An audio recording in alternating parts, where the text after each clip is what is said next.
Hi, my name is Kristen Poppins. I am a kindergarten teacher. Thank you, Emily Hanford, the staff at American Public Media, and the individuals interviewed for the podcast Sold a Story. As I reflect about Sold a Story, I think about educators for the first time hearing that some of the strategies they explicitly teach in their classroom are based upon a flawed idea. And I just want to share that a couple of years ago, I was in your same shoes. The reading teacher, Jennifer Jaden, at my school started asking questions. We were sitting in the staff lounge and she was wondering, do you think it's appropriate for kids to use leveled readers? And Kristen, do you think it's an appropriate strategy for readers to use picture power and beginning sound power, then guess at a word? At the time, I didn't realize that I was holding some deeply ingrained literacy beliefs, and my body was showing that I was ready to defend those beliefs. My fists were clenched under the table and my heels were digging into the carpet. After I left that conversation, I was ready to prove the reading teacher wrong. In a couple of months, I proved myself wrong, and I realized I needed to make some changes. So as we think about the podcast and we think about, well, now what? Now what can we do? I'm choosing the word now because we do want to have a sense of urgency. We want to be able to learn and apply the research that is around. We also need to come alongside and give ourselves grace because we're not going to learn everything overnight. We definitely have to be lifelong learners. The instructional coach at my school, Jill Schulte, she says, make today a little bit better than yesterday. And that's what we can do. So now what? What are we going to do? Today, I just hope to provide you with some encouragement and some strategies that I hope you can implement in the classroom. My first tip to you is reach out to your speech and language pathologist. Speech and language pathologists have a wealth of knowledge, and reading starts with speech. The second tip is start with speech. Louisa Moats, her book, Speech to Print, is a great resource.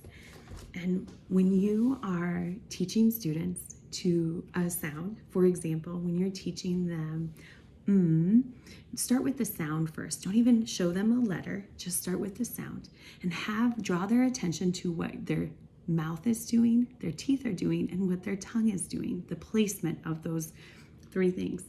So if we say, what are my lips doing? They're together, that's right.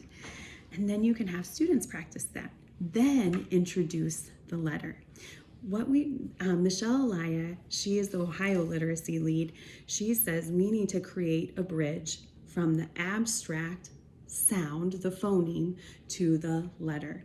And tapping into helping students be paying attention to the speech articulators provides an anchor for that sound. And then once we introduce that letter, that provides another anchor. Tip number 3. Knowledge is different than proficiency.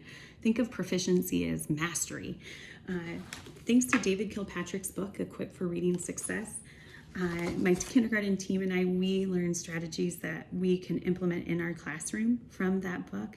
But we also understood the importance that there's a difference between students knowing their letter sounds and having a proficiency on letter sounds. I want my students not to flinch when they see a sound. I want them to know it in a snap. We call them letter sound experts. And we want students to be phonemic awareness experts too, where they can manipulate sounds and words without hesitating. Okay, so my next tip is about Dulce words, sight words, high frequency words, heart words, all of these definitions that we have about words. What I'm going to label it as irregular words.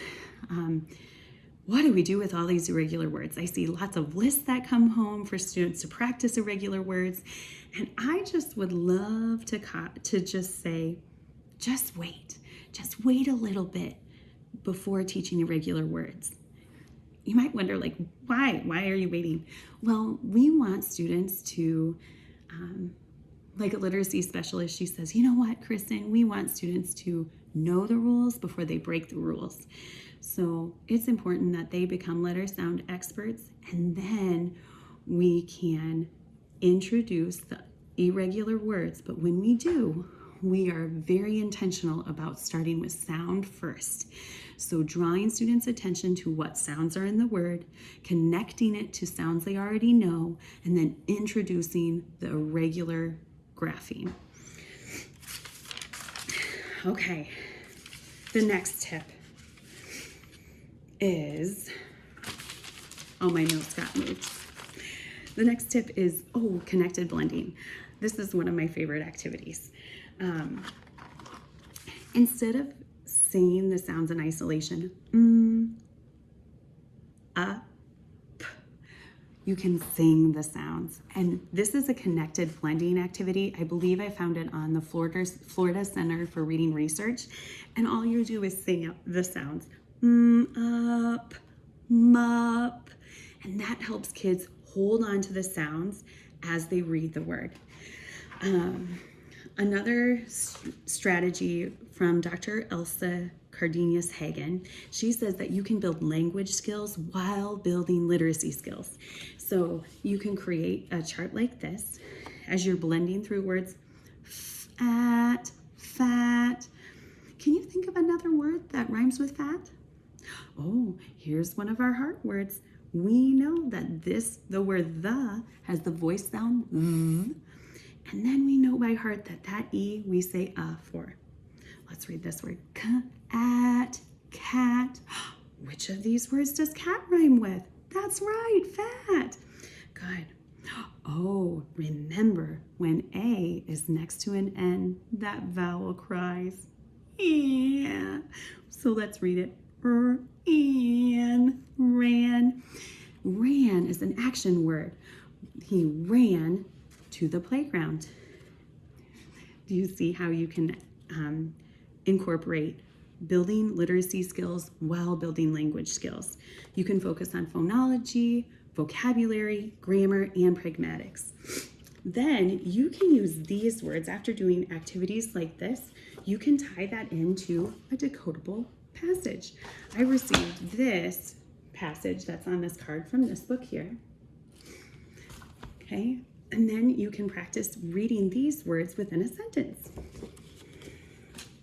Okay, I said the word decodable, and I just want to tell you that decodable books sometimes get a bad rap, and they really shouldn't, because decodable books provide students with high quality practice opportunities to practice their letter sound skills and their blending skills. And guess what? Kids are really reading. They're not looking like readers, they're actually reading the words, which is really cool. Okay, then, the next tip, learn, apply, and share. Just think of it as a cycle. Learn a little bit, apply it in your classroom, and share it.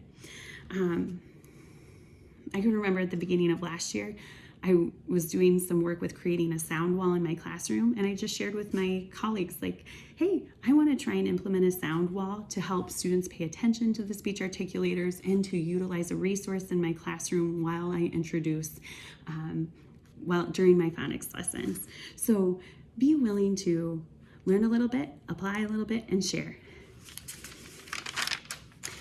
And then call out frauds and call out fake information. And we can do it in a respectful way. And so here's an example. An article link doesn't ensure the author gave permission or that they endorse a product. In the spring of 2021, Heinemann linked Nell Duke's article to the Units of Study Reading website. At the top of the page, it was titled, I'm paraphrasing, but it was something like, Lucy recommends this article by Nell Duke.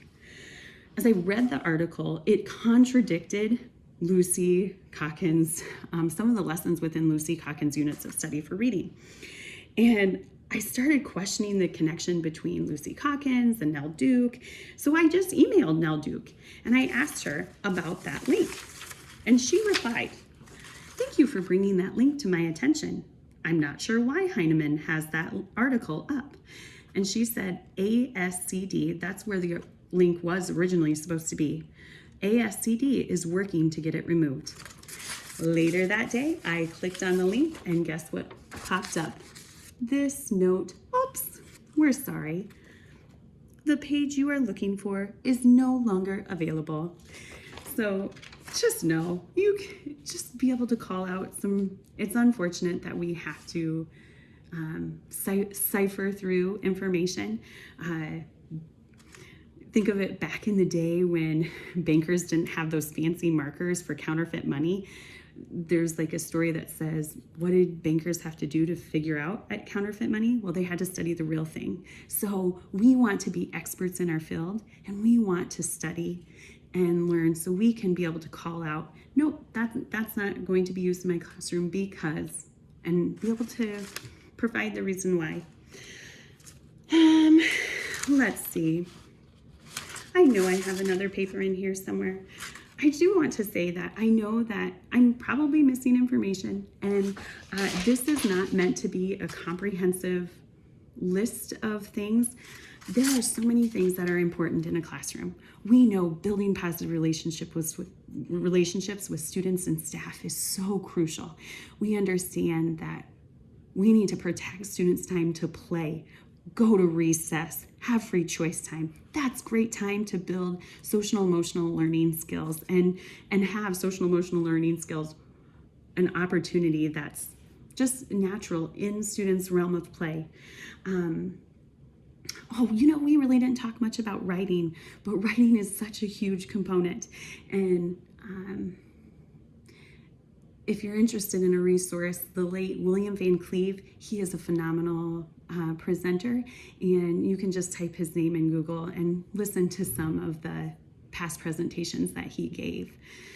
And we know that building comprehension is the end goal, and building knowledge, we want to build knowledge too.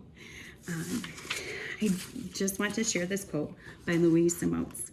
What does an effective teacher actually do? Hundreds of small decisions guide the teacher's actions hour to hour. In the course of any day, the teacher must continually pique children's motivation to read and write by showing them that it is possible to progress, give an instruction that is on target, and engaging them by whatever means necessary. Singing, having fun. Without a doubt, teaching reading and language is a job for a quick-minded, informed, committed, flexible, and knowledgeable professional. Thank you so much for choosing education as your field, and I wish you the best as you are applying these things in your classroom. I hope that I've provided some encouragement and some strategies that you can use.